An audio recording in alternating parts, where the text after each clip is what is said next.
Hi, I'm Jagdeep Bisht. Hi, I'm Kirti Sharma. We are here to showcase our experience with continuously evolving requirement with agile development.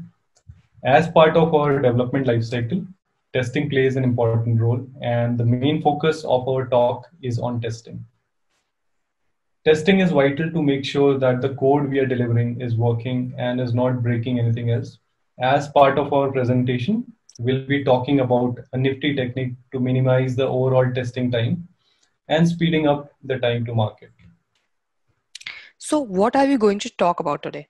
First of all, we'll talk about what is the main challenge with writing tests, and we will showcase how that can be resolved to a great extent. Then we will talk about what state machines are, and we will showcase how they can help us in our problem stated earlier.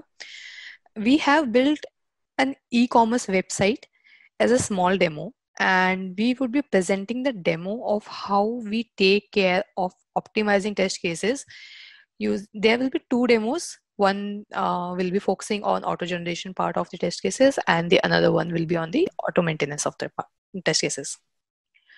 So to start with, we will be going through the main challenge every developer faces. As a developer, we spend a good amount of time on validating our tests, updating them, adding new tests as our application changes. And this task can get in middle of actual deliverables planned. And depending on the nature of the application, this can be challenging, complex, and time consuming thing. So we have referenced a survey done by TiredLift in 2019. It surveyed over some professional developers about the time they spend on various development phases. As you can see in the results, developers spend approximately 32% of their time on writing code and approximately 12% on testing, which translates roughly to like 1/3 of their development time goes to managing test cases for the application. And pretty much of this is the actual problem that we face. So the core idea of our talk is centered around state machines. So before we proceed further, let's give you a brief introduction about state machines.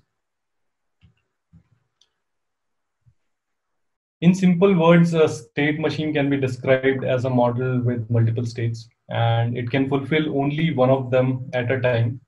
Say, for example, consider a traffic light. A traffic light can be easily represented by a state machine as it has multiple states, and it can be either yellow, red, or green at a given time. So here is a visual representation of different states a traffic light can be and how it can transition from one state to another. We could handle the management of states of a traffic light with conditions that are controlled through flags. It would pretty much look like the one we have shown here.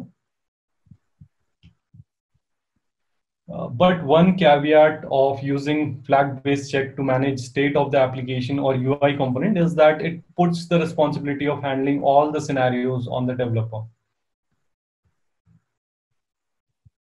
Whereas, as we would show, one could use a state machine to define how state of an application or component could change over time and how we could control the same using a state machine. Okay, so we can visualize the state machine to any level. It can be applied to a tiny component or even to a highly complex system like an aeroplane. But since Boeing people were occupied and we couldn't get them on platform, we chose a drop-down example. Okay, so here is a simple representation of state machine for a drop-down. It consists of an initial state, which is in our case the is unselected one. Then it has some finite number of states. This is an important part of state machine as it makes them deterministic. Then it has some finite number of final states. It tells us that it has reached a final state. The machine will remain in this state and it won't transit from here. Then it has some finite number of events, which are possible number of events that can happen in a machine. And it contains mapping of state transitions that occur for each event. Okay, let us introduce XState. This is a library for creating and interpreting and executing finite state machines. It comes with a visualizer which allows you to see state machine in action, which might be really handy for those of you who understand things better visually. Let us take a look at how we can define a state machine for our drop-down component. So we have started with an initial state, which is unselected. We can add any number of states in it. For our case, we are adding one in selection state. You can see the visualizer getting updated. Now we are adding one selected state. Again, updation. Our selected state will be the final state, so we are adding the type as final. Final state. Okay, for each state, you have to define some events and transitions. So for our unselected state, we are defining one event, which is click drop down. And on that event, it transits to in selection state. So we are defining that. And on updation, you can see unselected state getting linked to in selection with the help of click drop down event. We can add n number of events to a state. We are adding an event to and a transition to in selection state, which is select option, which is connecting it to selected state. Now our state machine is completed. Okay, so let's see how this machine can be implemented. XState provides a library, XState React, which provides use machine hook. We'll look into this hook earlier. So we have used the same machine that we have created in XState Visualizer. Now the use machine hook is like use reducer. It gives you current and send, like state and dispatch. To trigger an event, send is used, and to get current state or any data in context, current is used. Okay. Now XState has recently launched XState IO Inspect, which visually inspect state charts, state machines in real time as you develop your application. Okay, so as you can see, we have the drop down and its current state is unselected in visualizer. Let's change the state. Now it's in selection, and similarly, you can visualize your actual implementation working as per the requirement. We will not talk more about the state machines and XState in front-end development. We will have a detailed and extensive talk on this with Mr. Gautam Chadha. His talk is at approx 12:50 a.m. IST. I would suggest you not to miss that. Now we will focus only on the testing part. So moving on. So now Kirti demoed a small component, which is a drop-down, and she showed how to use a state machine with that. Now what we are going to do is we are going to showcase an e-commerce app to convey that every component, every single part of your application, whether it is a single tiny component or a huge component like a page, it can be expressed as states, events, and transitions. So let us give you a walkthrough of the application we are going to use for our demo. So here you can see the home page. You can see the categories, and from there you can go to the product page, add product to the cart, see the basket, and add few more products to the cart, and go to the basket, go to the checkout, see the products. There you have two options: to proceed or to continue shopping. You can continue shopping, or you can go back to the cart and go to the checkout and proceed to the final page, which is our thank you screen. So that is about the website. One important thing to note here is that this is an application which is not using XState within the application. So the only place that is using XState is while we are defining the end-to-end test for this particular application. And we are going to showcase the same as part of our demo. So first thing we want to show is how to define the machine. And here is the top level overview of top level states for our e-commerce application. It has the initial state, which is the home page for us. From home, we can navigate to category state, or the page we call it. To define events, we use on object on every state to indicate where to transition on a particular event happening within the application. Here we have defined click category event on the home state, which takes us to the categories state. For each state, we can add multiple events under the same on object. We have added a new event here, click cart, which will take you to basket preview state. And for each state, apart from the on object, we can also define a meta object, which will be used to define test that will be run for that particular state. So here we have added a test for the home state, that is the home page. So here is the test for us.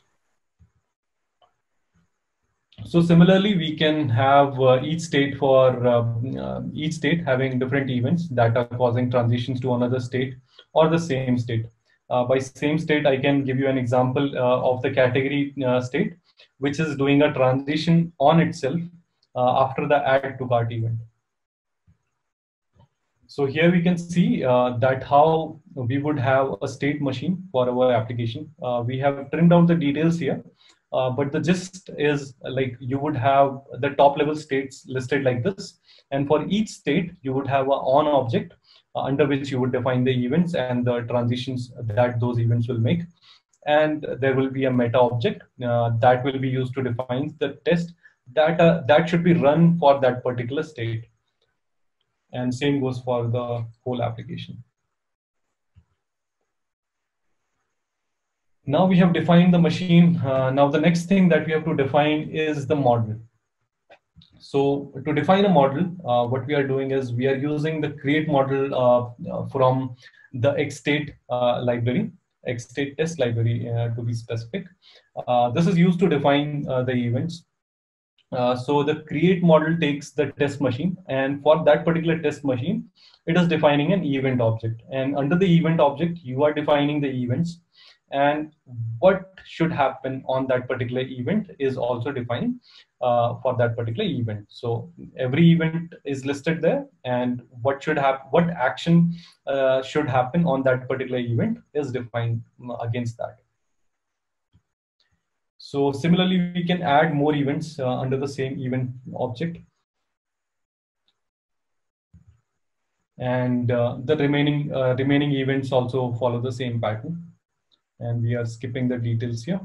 And now we have the model. We will use this to generate the test plan and execute test based on that. So how to get the test plan? To get the test plans, you use the test model that you have just defined, and you call a method called get simple path plans on that, and it will return you a test plans array, which is a list of test plans that we have determined based on the model that we just had.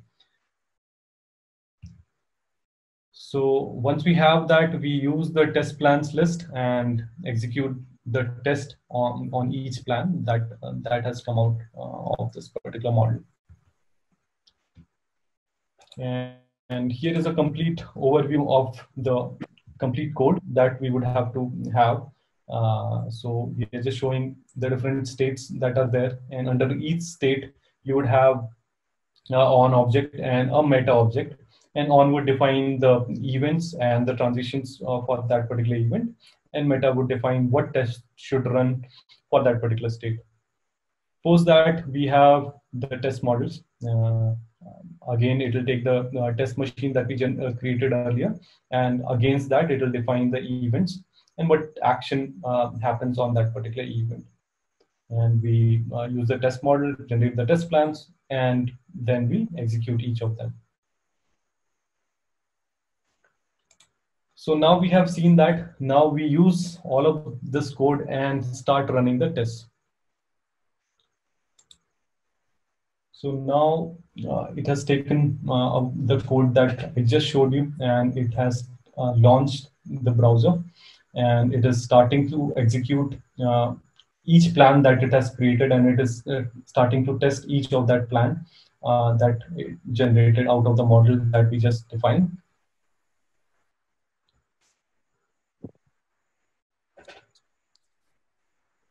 And once it is done, you would see the summary at the end of it.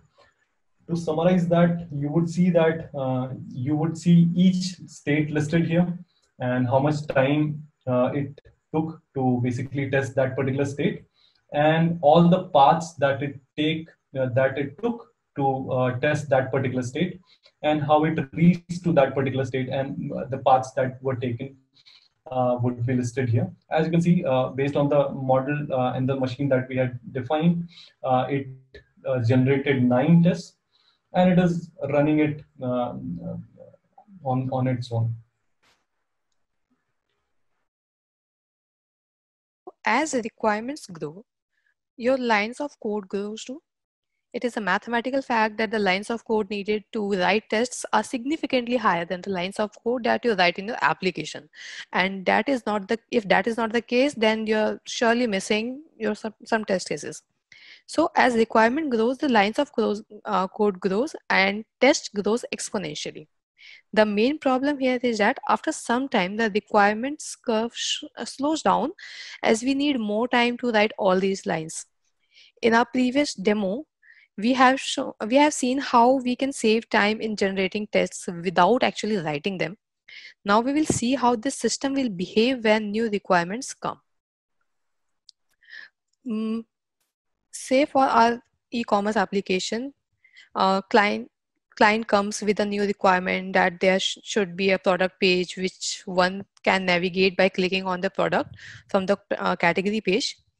Just to recall, let's see what our state machine currently looks like. So this is the state machine of our application in current state. For new changes, what all changes that we have to do is, first of all, we will modify our state machine. The good thing is that we don't have to change the existing machine. We just have to add new states, events, and transitions. You can see the implementation, the new transition, the state, and the event. That is all the lines that we had to add for our E2E. Now we will run the test cases. It's doing the same thing that it was doing in the previous demo. It is just going through all the possible paths. Now the paths are, I guess they would be higher in number than the previous one. Let's see how the results will come out. So it is covering each and every possible path, and it tests that to make sure that we could reach all of these states that we have mentioned. So the tests have run. This is the summary you can get. You can see in our previous demo, we were getting 9 tests pass. Right now we are getting 13 tests. So we are adding 4 new test cases. And if you see over here, we not only the new tests were added, in fact, the existing tests were also modified and maintained by themselves. So that is the pretty much gist of the demo, that you, without adding new test cases, you just maintaining the existing one and you are generating new one. So that's pretty much of the demo. Adopting XState requires a new mindset, and the learning curve is a little bit higher on the higher side, but it will significantly change your testing experience. And I hope the talk will help you in some extent. Thank you all. Yeah, thank you everyone. Let's hope you adopt XState for your development.